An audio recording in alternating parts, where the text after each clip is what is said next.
এই কয়েকজন ছেলেকে জিজ্ঞেস করেন আজকে সারাদিনের 5 ওয়াক্ত নামাজের কথা, এখন দাঁড় করান এগুলারে,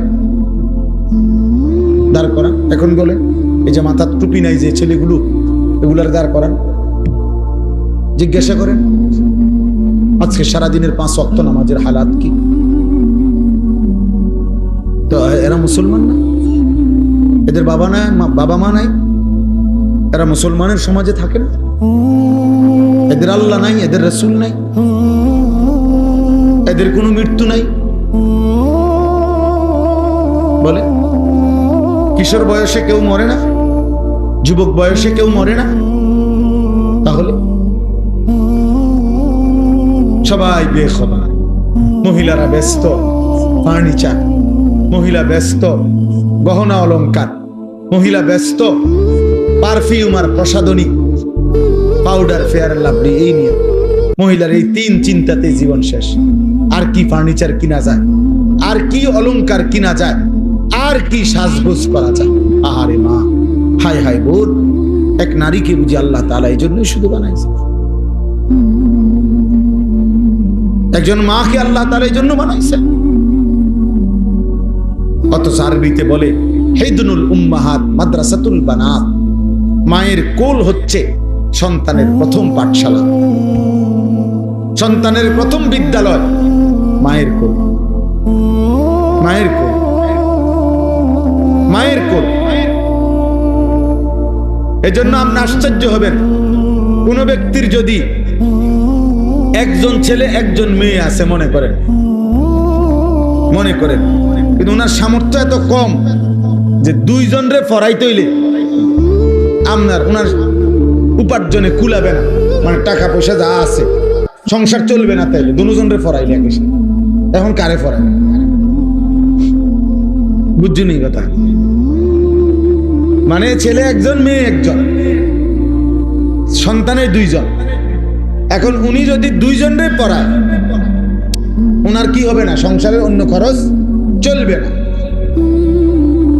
তাইলে দিন শিখাবে কাকে? এই 2 জনের মেয়েটাকে,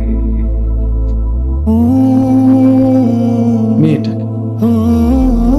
কারণ এই মেয়ে একটি সংসার, এই মেয়ে আগামী দিনে একটা পরিবার, এই মেয়ে আগামী দিনে একটা ঘর। ইন্নামা ইউরিদুল্লাহু লিইউযহিবা আনকুমুর রিজসা আহলাল বাইত। আল্লাহ তাআলা বলেন ঈমানদার নারী, চরিত্রবান নারী, নামাজি নারী, আমি আল্লাহ তাআলা চাই তার মাধ্যমে তোমাদের পুরুষদের পুরাটা ঘর পবিত্র করে দিই।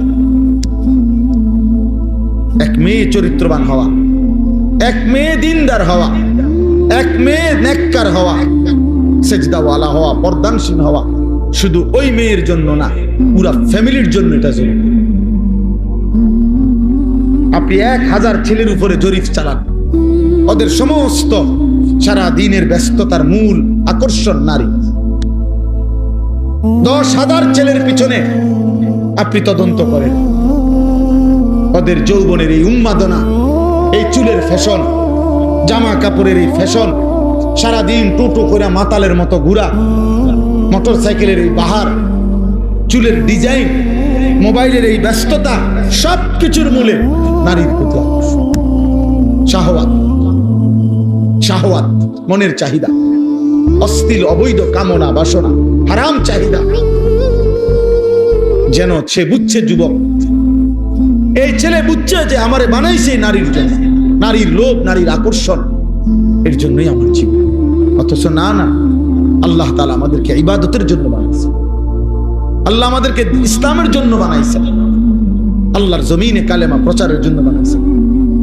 প্রিয় ভাই, একজন ছেলে ভালো হবে, একজন।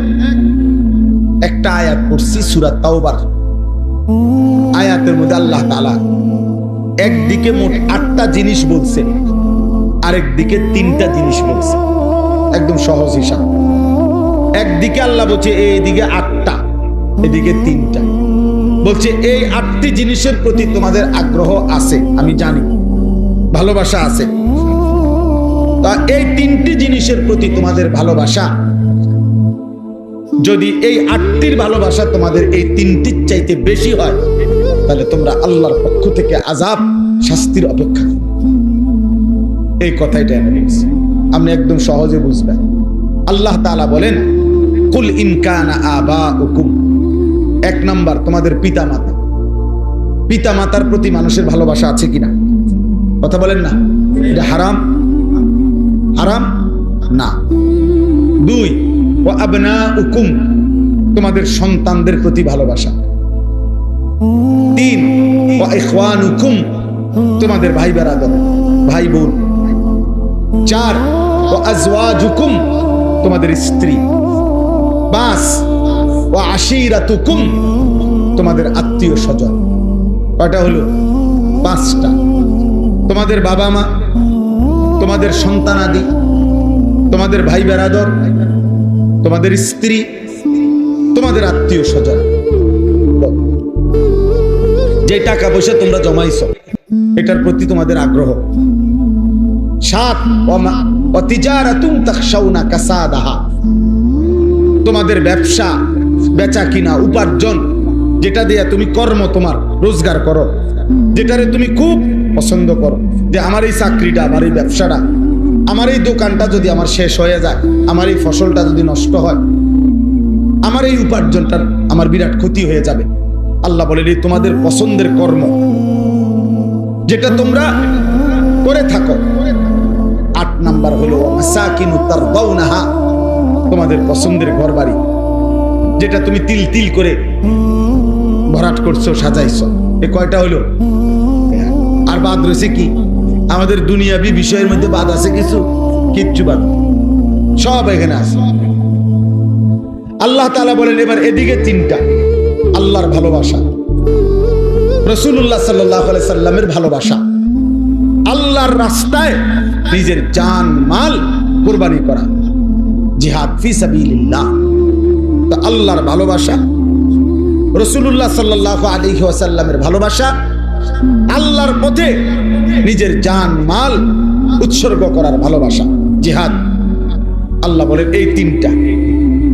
তাইলে এইবার আল্লাহ বলেন যদি এই আটটি জিনিসের ভালোবাসা এই তিনটি ভালোবাসার চাইতে বেশি হয়ে যায়, আহাব্বা ইলাইকুম ফাতারাব্বাসু, তাহলে অপেক্ষা করো, হাত্তা ইয়াতি আল্লাহু বিআমরি, আল্লাহর আযাব তোমাদের উপরে আসবেই আসবে। এই কথা শেষ, এটাই কথা। আল্লাহ বলেন তাহলে তোমাদের উপরে আল্লাহর আযাব আসবেই আসবে, অপেক্ষা করো। অর্থাৎ যদি আল্লাহর ভালোবাসা ফেলে দেছো, নিচে নামায় দিছো, রাসূলুল্লাহ সাল্লাল্লাহু আলাইহি সাল্লামের ভালোবাসা নিচে নামায় ফেলছো, আল্লাহর পথে জান মাল কুরবানি করতে চাও নাই, তা আল্লাহ বলেন ওইগুলো নিয়ে যদি ব্যস্ত হয়ে থাকো, আমি তোমারে শাস্তি দেব দুনিয়াতেও আখিরাতে। দুনিয়াতে বেইজ্জতি করবই করব, আজ না হয় কাল শুনবেন ছেলেটা আপনার নিয়ন্ত্রণে নাই, ছেলের বউটা কষ্ট দিতেছে আপনার,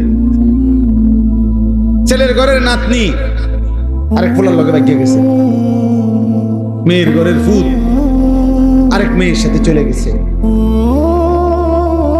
কোনো না কোনো ভাবে আপনি বেইজ্জতি হবে, বেইজ্জতি হবে। হালাল হারাম মিশ্রণ করে এই দুনিয়া সাজাইছেন, আমনে মরে গেলে আপনার নাতিরে পর্যন্ত হইলেও মানুষে কইব তোর দাদা সুদখোর ছিল, তোর দাদা ছিল হারামখোর। আপনাকে এটা শুনতেই হবে। এই জন্য কি বোঝা গেল? অপমানিত হবেই। আল্লাহ বলেন আল্লাহকে ভুলে গেছো বান্দা, রাসূলকে ভুলে গেছো, আল্লাহর পথে যুদ্ধ, জিহাদ, জান মালের কুরবানি ভুলে গেছো, অপেক্ষা করো, আমি তোমাকে অপমানিত করব।